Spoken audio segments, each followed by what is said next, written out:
Install IDU of floor, ceiling, cassette mounted split AC part 1.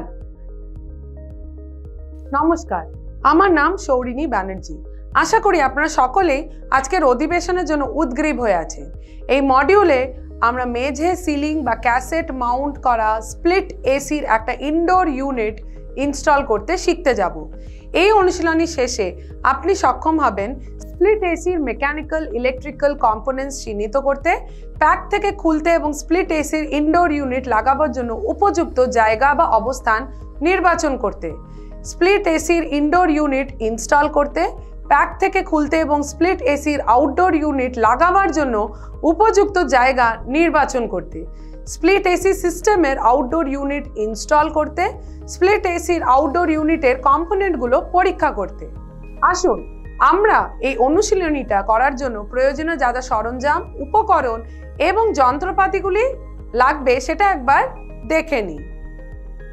প্রয়োজনীয় সরঞ্জাম এবং যন্ত্রপাতি: ট্রেনিস কিট একটা, স্ক্রুড্রাইভার একটি সেট, কাটিং প্লায়ার একটা, হাতুড়ি 450 গ্রাম একটা, প্রাই বার একটা, স্ক্রু স্প্যানার 8 ইঞ্চি একটা, স্পিরিট লেভেল এক সেট, অ্যালেন কি এক সেট, টেস্টার একটা, টেকনিশিয়ান টুল কিট একটা, ডাবল এন্ড স্প্যানার সেট একটা, ভ্যাকুয়াম পাম্প একটা, চার্জিং হোজ একটা, হ্যান্ডশট অফ ভালভ একটা, প্রেশার গেজ একটা, ড্রিলিং মেশিন একটা, এয়ার ব্লোয়ার একটা, কম্পাউন্ড গেজ একটা, ফ্লেয়ারিং টুল কিট একটা, পিঞ্চিং সরঞ্জাম একটা।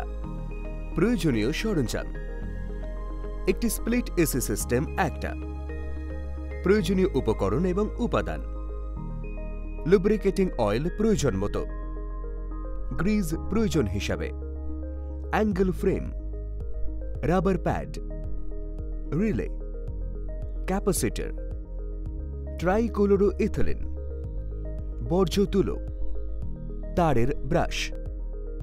আপনি কি জানেন স্প্লিট এসি কি?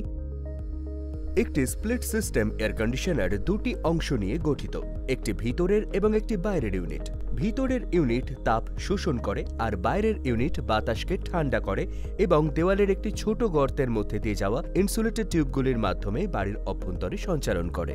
ভিতরের ইউনিটটি আপনার বিল্ডিংয়ের নকশা, আকার এবং জলবায়ু নিয়ন্ত্রণের প্রয়োজনীয়তার উপর ভিত্তি করে দেওয়াল, মেঝে, সিলিংয়ে বা ক্যাসেট হিসাবে ইনস্টল করা যেতে পারে। স্প্লিট এসির বিভিন্ন অংশ হল compressor, condenser coil, evaporator coil, fan, air filter, condenser, blower, refrigerant, thermistor, air conditioner, aircon bracket, capacitor, drain hose, outdoor unit, evaporator, filter, front panel. এখন আসুন দেখি কিভাবে এটি ইনস্টল করবেন। টাস্ক 1: সরঞ্জাম প্যাক থেকে খোলা। প্যাক করা উপকরণগুলি সঠিকভাবে স্থাপন করা হয়েছে কিনা নিশ্চিত করুন। অন্তর্ভুক্ত হতে পারে এমন কোনো নির্দেশিকা স্লিপগুলির সন্ধান করুন। প্রদত্ত নির্দেশাবলীর পর্যালোচনা করুন। কাঠের প্যাকেজিংটি ভেঙে ফেলতে একটি হাতুড়ি এবং পেরেক তোলার যন্ত্র ব্যবহার করুন। চারপাশ থেকে সমস্ত কাঠের প্যানেল সরিয়ে দিন। যুক্ত থাকা বোল্টগুলির জন্য ইউনিটের বেসটি পরীক্ষা করুন। বোল্ট বা নাটগুলি আলগা করতে এবং খুলতে উপযুক্ত স্প্যানার ব্যবহার করুন। এর প্যাকেজিং থেকে ইউনিটটি বের করুন। সরঞ্জামের চারপাশটা ভালোভাবে পরিষ্কার করুন। কোনো ভাঙাচোরা বা ডেন্টের জন্য ইউনিটটি ভালো করে দেখুন। সমস্ত পার্টস ভালো অবস্থায় আছে কিনা সেটা দেখুন। কোনো ভাঙাচোরা বা ডেন্ট পাওয়া গেলে অবিলম্বে সরবরাহকারীকে জানান। ফিল্টারের অবস্থা পরীক্ষা করুন। ফ্যান মোটর ব্লোয়ার ভালো অবস্থায় আছে কিনা দেখুন। ফ্যানের মোটরের ক্যাপাসিটি সরবরাহকারীর ম্যানুয়ালটির সাথে মেলে কিনা দেখুন। ক্ষতির কোনো চিহ্নের জন্য বাষ্পীভবনকারীর পাখনা পরিদর্শন করুন। ইনস্টলেশনের দুটি স্বতন্ত্র অংশ রয়েছে, ভিতরের ইউনিট এবং বাইরের ইউনিট ইনস্টল করা। টাস্ক 2, ভিতরের ইনস্টলেশনের জন্য অবস্থান বেছে নিন। ডিজাইনের স্পেসিফিকেশন অনুযায়ী ঘরের আকার মাপুন। ডিজাইনের স্পেসিফিকেশন অনুযায়ী ঘরের আকার মাপুন। মেঝের সমতা সমতল কিনা সেটা নিশ্চিত করুন। ইউনিটটি একটি কোণে রাখুন। বিদ্যুৎ সরবরাহটি যেন ভিতরের ইউনিটের কাছাকাছি থাকে সেটা দেখুন। নির্বাচিত স্পটটি সরাসরি সূর্যের আলো এবং অন্যান্য তাপের উৎস থেকে সুরক্ষিত কিনা সেটা দেখুন। একটি স্পট দেখুন যেখানে ভিতর এবং বাইরের ইউনিটগুলির মধ্যে পাইপ সংযোগের জন্য একটি গর্ত ড্রিল করাটা সুবিধাজনক। প্রয়োজন মতো ঘরটি ইনসুলেট করুন। ইনডোর ইউনিট এমন জায়গায় রাখুন যেখানে পর্যাপ্ত হাওয়া চলাচল করে। রিটার্ন এয়ার এরিয়াতে কোনো বাধা যেন না থাকে সেটা দেখুন।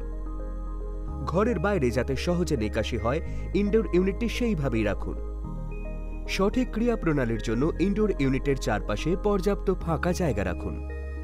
জানলার জন্য উপযুক্ত বায়ু পর্দা বা অন্ধকার আবরণ ব্যবহার করুন। ইউনিটটি এমন জায়গায় রাখবেন না যেখানে এটিতে জল ঢুকতে পারে। Task 3, installation. স্টেপ 1, মেঝেতে ইনডোর ইউনিট ইনস্টল করা।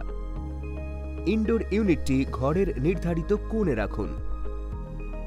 একটি স্পিরিট স্তর ব্যবহার করে মেঝের সমতা আছে কিনা সেটা দেখুন।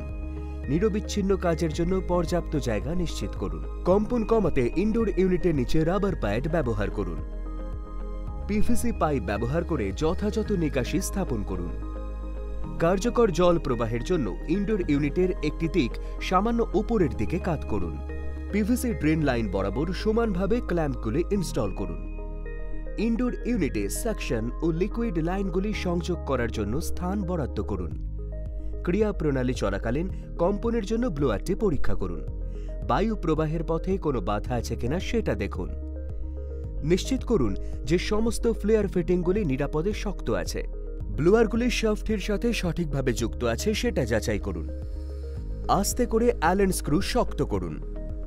প্রয়োজন মতো ফ্যানের মোটর লুব্রিকেট করুন। হাওয়ার বাধা রোধ করতে বাষ্পীভবনকারী ড্রেনে একটি ইউ ট্র্যাপ ইনস্টল করুন। ইনডোর এবং আউটডোর ইউনিটগুলির মধ্যে প্রস্তাবিত দূরত্ব বজায় রাখুন। অবাধে জল প্রবাহ নিশ্চিত করতে ড্রেন লাইনে পিভিসি একটি ইউ ট্র্যাপ ইনস্টল করুন। লিক রোধ করতে পিভিসি জয়েন্ট কানেকশনগুলির জন্য যথাযথ আঠা ব্যবহার করুন। বিভিন্ন গতি এবং বায়ু নিষ্কাশনের জন্য ফ্যান মোটরটি পরীক্ষা করুন। নিশ্চিত করুন যে বায়ু নিক্ষেপে সর্বাধিক ফিল্টার অঞ্চলে পৌঁছেছে। সমস্ত ইনডোর ইউনিট ফিটিংগুলি নিরাপদে লাগানো আছে কিনা সেটা দেখুন। সঠিকতার জন্য তারকে দুবার চেক করুন। ঘরের ভোল্টেজ পরিসীমা যাচাই করুন 220 ভোল্ট ±10%। ইউনিটের জন্য উপযুক্ত ক্ষমতা সমেত একটি ভোল্টেজ স্ট্যাবিলাইজার ব্যবহার করুন। সঠিক নিরোধকের জন্য ইউনিটের ভিতরে এবং বাইরে সমস্ত তারগুলি ভালোভাবে দেখুন। ইউনিটে উচ্চমানের তার এবং প্লাগ ব্যবহার করুন। উন্নত কুলিং দক্ষতার জন্য একটি ফলস সিলিং লাগানোর বিষয়টি বিবেচনা করুন। ঘরে সরাসরি সূর্যের আলো প্রবেশ করতে দেবেন না। অন্যদিকে দেওয়ালের ওপর এটি বসাতে আপনাকে মাউন্টিং প্লেট ইনস্টল করতে হবে। Step 2, mounting plate installation. অনুভূমিক এবং উল্লম্ব প্রান্তিকরণ নিশ্চিত করতে একটি স্তর ব্যবহার করে দেওয়ালের গায়ে মাউন্টিং প্লেটটি ধরে রাখুন। ড্রিলিংয়ের জন্য একটি পেন্সিল দিয়ে গর্তের অবস্থানগুলি চিহ্নিত করুন। একটি দেওয়ালে মাউন্ট করা এসি ইউনিটের আদর্শ উচ্চতা হল মাটি থেকে প্রায় 2.1 মিটার উপরে। সর্বোত্তম পারফরমেন্সের জন্য চারপাশে 6 to 12 ইঞ্চি জায়গা রাখুন। প্লেটটি দেওয়ালে ধরে রাখুন। ড্রিল করা গর্তে প্লাস্টিকের অ্যাঙ্কারগুলি ঢুকিয়ে স্ক্রু দিয়ে টাইট করুন। স্টেপ 3, একটি আউটলেট গর্ত ড্রিল করুন। দেওয়ালের পিছনে কোনো বৈদ্যুতিক তার বা পাইপ আছে কিনা দেখে আউটলেট গর্তের জন্য একটি জায়গা বাছুন। নিকাশির জন্য সামান্য নিচের দিকে ঢালু করে 7 to 8 সেন্টিমিটারের গর্ত তৈরি করার জন্য একটি ড্রিল বা কিহোল করাত ব্যবহার করুন। স্টেপ 4, আভ্যন্তরীণ বৈদ্যুতিক সংযোগগুলি পরীক্ষা করুন। ইনডোর ইউনিটের সামনের প্যানেলটি খুলুন। কভারটি সরান এবং কানেকশনের জন্য স্ক্রু টার্মিনালগুলিতে সঠিক তারের সংযোগ নিশ্চিত করুন। স্টেপ 5, ইনডোর ইউনিটে পাইপ এবং তারগুলি সংযুক্ত করুন। ড্রিল করা গর্ত দিয়ে টেপ দিয়ে সুরক্ষিত করা তার এবং পাইপ ঢোকান। সঠিক জল প্রবাহের জন্য নিচের নিকাশি পাইপ রাখুন। ঠান্ডা হাওয়া বজায় রাখতে পাইপ বেশি বাঁকাবেন না। স্টেপ 6, ইনডোর ইউনিট মাউন্ট করুন। ইনডোর ইউনিটটি উত্তোলন করুন, মাউন্টিং প্লেটের সাথে সংযোগগুলি সারিবদ্ধ করুন এবং আটকানোর জন্য দৃঢ়ভাবে চাপুন। মসৃণ জল নিষ্কাশনের জন্য ইউনিটটিকে পিছনে 2 থেকে 3 ডিগ্রি কাত করুন। আউটডোর ইউনিট ইনস্টল করা। স্টেপ 1, বাইরের ইউনিট ইনস্টল করার জন্য একটি উপযুক্ত অঞ্চল চিহ্নিত করুন। ইউনিট কভার করতে কাঠ 3/4 ফিট এবং প্লাস্টিক বা অ্যাসবেস্টস সিট ব্যবহার করে একটি ছায়া তৈরি করুন। নিম্নলিখিত ইনস্টলেশন দূরত্ব বজায় রাখুন। পাইপ এবং তারের সহজ সংযুক্তির জন্য এটি ইনডোর ইউনিটে ড্রিল করা গর্তের 50 ফুট বা 15 মিটারের মধ্যে রাখুন। ইনডোর ইউনিটগুলির মধ্যে 12 মিটার অনুভূমিকভাবে, ইনডোর ইউনিটগুলির মধ্যে 6 মিটার উল্লম্বভাবে। সমবিরতিতে রেফ্রিজারেন্ট লাইনে ক্ল্যাম্পগুলি ফিক্স করার জন্য কাছাকাছি দেওয়াল সহ একটি এলাকা বাছুন। দেখুন যাতে কন্ডেন্সার ফিনগুলি অবরুদ্ধ না থাকে। প্রাচীর এবং কন্ডেন্সারের মধ্যে ন্যূনতম 1 ফুট দূরত্ব বজায় রাখুন। সঠিক চলাচলের জন্য এর চারপাশে কমপক্ষে 12 ইঞ্চি বা 30 সেন্টিমিটার জায়গা ছেড়ে দিন। কোনো রেডিও বা টিভি অ্যান্টেনার থেকে 10 ফুট বা 3 মিটার ছাড় নিশ্চিত করে এটিকে রাখুন এবং অ্যান্টেনার কাছে রাখবেন না। স্টেপ 2, আউটডোর ইউনিট ইনস্টল করুন। নির্বাচিত এলাকা বা অবস্থানে outdoor unit, condensing unit Mount করুন, অর্থাৎ মাউন্ট করা পদ্ধতি অনুযায়ী বিল্ডিং ফ্লোরের শীর্ষে। সরবরাহকারীর স্পেসিফিকেশন অনুযায়ী অ্যাঙ্গেল ফ্রেম তৈরি করুন এবং নিরাপদে প্রাচীরের মধ্যে গাঁথুন। নিশ্চিত করুন যে সেটা প্রাচীরের ভিতরে কমপক্ষে 150 মিলিমিটার গাঁথা হয়েছে। ইউনিটের ওজনকে অবলম্বন দেওয়ার জন্য কংক্রিট দিয়ে শক্তিশালী করুন। আউটডোর ইউনিটটি মাউন্টিং ফ্রেমগুলিতে রাখুন এবং বোল্ট, নাট এবং রাবার ওয়াশারগুলি দিয়ে নিরাপদে আটকান। সরাসরি সূর্যের আলো থেকে রক্ষা করতে একটি ওভারহেড শেড লাগান। সার্ভিসিং এবং মেরামতের জন্য কন্ডেন্সিং ইউনিটের চারপাশে পর্যাপ্ত জায়গা বরাদ্দ করুন। রেফ্রিজারেন্ট লাইন সংযোগগুলির জন্য পর্যাপ্ত জায়গা দেখুন। সমান ব্যবধানে থাকা রেফ্রিজারেন্ট লাইনগুলিতে ক্ল্যাম্পগুলি লাগান। প্রযোজ্য হলে পাশাপাশি একাধিক ইউনিট সাজান। কম্প্রেসরের পাগুলিতে আলতো করে সমস্ত বোল্টগুলি আটকে দিন। অত্যাধিক বল প্রয়োগ না করে সার্ভিস ভালভ ফিটিংগুলো শক্ত করুন। ফ্যানের ব্লেড বা প্রপেলারের অবাধ চলাচল যাচাই করুন। ফ্যানের ব্লেড বা প্রপেলারগুলি ইউনিটের বডির সাথে যাতে না লাগে সেটা দেখুন। সাবধানে ব্লেড বা প্রপেলারে অ্যালেন স্ক্রুটি শক্ত করে লাগান। আলগা হয়ে থাকা তারের সংযোগগুলি পরীক্ষা করুন এবং সুরক্ষিত করুন। ফ্যানের মোটর বেস আলতো করে টাইট করুন। সমস্ত আউটডোর ইউনিট বেস বোল্টগুলি কষে টাইট করুন। ফ্যানের মোটরে লুব্রিকেটিং অয়েল বা গ্রিজ লাগান। যদি ইউনিটটি সমতল ভূমিতে স্থাপন করা হয়, আউটডোর ইউনিটকে অবলম্বন করার জন্য মাটিতে একটি কংক্রিট প্যাড রাখুন। স্থানান্তর আটকাতে মাটি বা শিলাগুলিতে সরাসরি লাগানো এড়িয়ে চলুন। বৃষ্টির সময় জল জমে যাওয়া আটকাতে প্যাডটি সমতল এবং সামান্য উঁচুতে আছে কিনা নিশ্চিত করুন। কংক্রিটের প্যাডে আউটডোর ইউনিটটি সুরক্ষিত করে লাগান। কম্পন কম করতে প্যাডে একটি রাবারের কুশন রাখুন।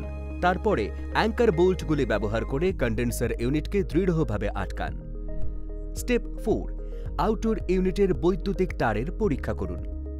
কন্ডেন্সার কভারটি সরান এবং সঠিক সংযোগগুলির জন্য নির্দেশিকা ম্যানুয়ালে তারের ডায়াগ্রামটি দেখে তারটি পরিদর্শন করুন।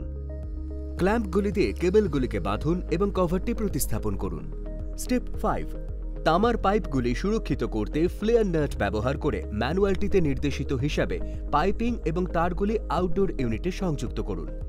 ইনডোর ইউনিট থেকে আউটডোর ইউনিটে পাওয়ার কেবলটি সংযুক্ত করুন। প্রয়োজনে অতিরিক্ত তামার পাইপগুলি ছাঁটাই করুন। অবশেষে পাওয়ার সাপ্লাইটি একটি নির্ধারিত আউটলেটে সংযুক্ত করুন। আউটডোর ইউনিটের উপাদানগুলি পরীক্ষা করুন। কম্প্রেসর। কম্প্রেসরে ধারাবাহিকতা পরীক্ষা করুন। প্রোব লিডগুলি নিন ও টার্মিনালের এক প্রান্তে রাখুন।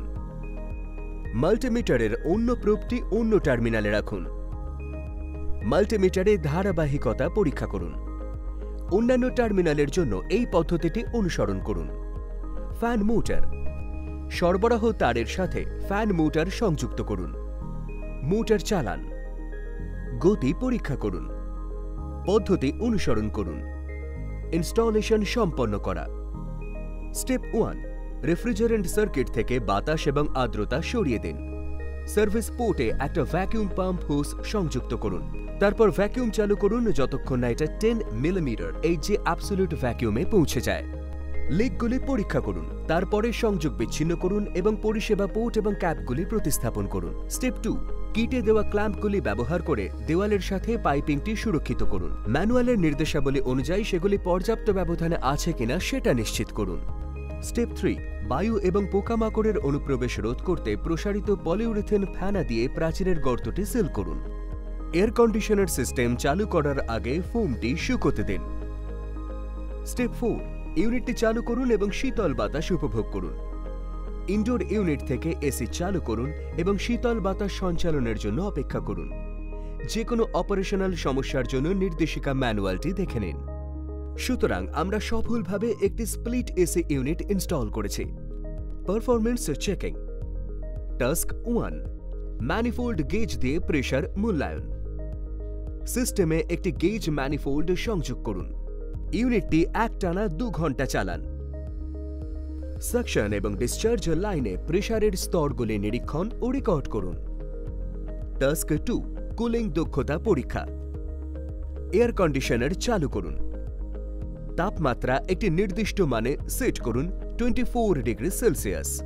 রিডিং রেকর্ড করুন এবং ফলাফল বিশ্লেষণ করুন। ইউনিটটি বন্ধ করুন এবং কোনো বায়ু বাধা থাকলে সাফ করুন। অপারেশন সময়কাল এবং ডাউন টাইম গণনা করুন। টাস্ক 3, বায়ু চলাচল মূল্যায়ন করুন। সুইচটি উচ্চ শীতল উচ্চ গতিতে সেট করুন। প্রদর্শিত হিসাবে গ্রিলের সামনে ভেলোসিটি মিটার টিউব বা অ্যানিমোমিটারটি রাখুন।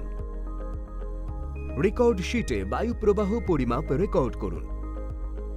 রেকর্ড শিটের রিডিং নোট করে গ্রিলের এয়ার আউটলেট বিভিন্ন পয়েন্টে বায়ু প্রবাহের মূল্যায়ন করুন। নেমপ্লেটের বিশদের সাথে বায়ু প্রবাহের তুলনা করুন। টাস্ক 4, বৈদ্যুতিক ব্যবহার নিরীক্ষণ করুন। ইউনিটটি প্লাগ ইন করুন এবং পাওয়ারটি চালু করুন। ফেজ তারের সাথে টং টেস্টারটি সংযুক্ত করুন। ইউনিটটি শুরু করুন এবং বর্তমান পর্যবেক্ষণ করুন। ইউনিটটি বন্ধ করুন এবং টং টেস্টারটি সরান। এটি আপনাকে এসি ইউনিটের কর্মক্ষমতা নির্ধারণে সহায়তা করবে। আমরা অনুশীলনীর শেষ প্রান্তে এসে পৌঁছেছি। আসুন আমরা এই মডিউলে যা যা শিখেছি তার একটা সংক্ষিপ্তকরণ করি। আমরা শিখেছি স্প্লিট এসির মেকানিক্যাল ইলেকট্রিক্যাল কম্পোনেন্টস চিহ্নিত করতে, প্যাক থেকে খুলতে এবং স্প্লিট এসির ইনডোর ইউনিট লাগাবার জন্য উপযুক্ত জায়গা বা অবস্থান নির্বাচন করতে, স্প্লিট এসির ইনডোর ইউনিট ইনস্টল করতে, প্যাক থেকে খুলতে এবং স্প্লিট এসির আউটডোর ইউনিট লাগাবার জন্য উপযুক্ত জায়গা নির্বাচন করতে, স্প্লিট এসি সিস্টেমের আউটডোর ইউনিট ইনস্টল করতে, স্প্লিট এসির আউটডোর ইউনিটের কম্পোনেন্টগুলো পরীক্ষা করতে। এইভাবে আমরা শিখেছি ফ্লোর, সিলিং বা ক্যাসেট মাউন্টেড স্প্লিট এসির ইনডোর ও আউটডোর ইউনিট ইনস্টল করতে। আপনার প্রশিক্ষকের সাহায্যে এই অনুশীলনটি করুন। সবাইকে ধন্যবাদ। পরবর্তী ভিডিওতে আবার দেখা হবে।